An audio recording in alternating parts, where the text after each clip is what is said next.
Hello, motherfucker. Thanks for joining. We'll be discussing fitness, fashion, and ways to focus on greatness. Be sure to subscribe and click the notification bell.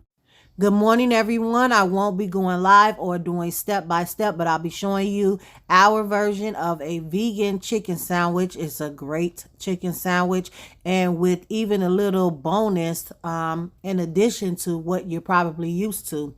So you can still eat great even if you choose a plant-based diet. What you'll need is coconut flour. If you don't like coconut, you can use almond flour, or there's a lot of other alternatives, but I'm using coconut flour.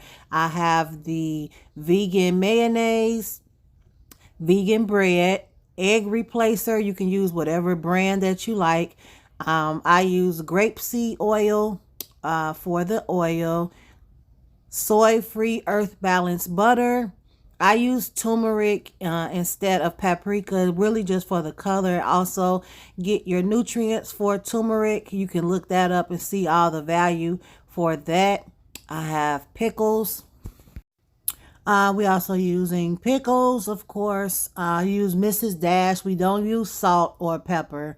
This is the egg replacer. I like it to thicken before I actually use it. So I'm going to let it sit for about 10 minutes. The chickenless patties, we've just started using this brand. Also, almond milk, or you can use cashew milk, whatever type that you prefer. And one tip that I can give to vegans, to replace buttermilk, you can use your vegan milk, whatever nut milk you select, and a few drops of lemon. Just add the almond milk and like 3 drops of lemon. It'll give you that tanginess that buttermilk would have. So we have my wet and dry bowl. I do mine a little different. I'll show you a little later, but these are the ingredients, and I'll be making this for lunch this afternoon, or brunch, because it'll be a little early. And I'll show you a little later. It won't be step by step, and you'll get the recipe in my ebook, so I hope you'll tune in. Thanks. Now, a great topper to fried chicken, whether you're vegan or not, is honey butter garlic sauce. And it consists of 2 tablespoons of butter, 2 tablespoons of honey, and a little minced garlic. Just mix it up, cook for about 3 minutes, and set aside to let it thicken.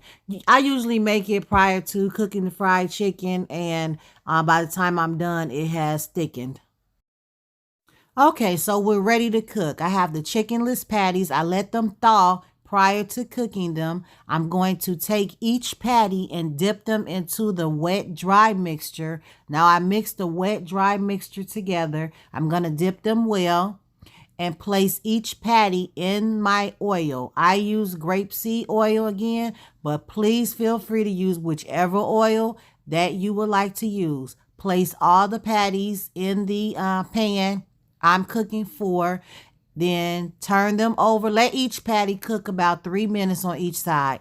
Turn them over and then take them out, drain on a paper towel to get rid of the oil. Here's the completed sandwich. I stacked 2 on top, toasted my bun, veggie mayo, and I'm adding the honey butter garlic sauce. Topped with a couple of pickles and the completion of the bun. You're all set. Okay, so let me know what you guys think. Are you going to try this at home? And I paired the sandwich with cauliflower rings. They're just made with cauliflower, beans, and onion. I got them from Meijer in the frozen food section. Thanks for watching.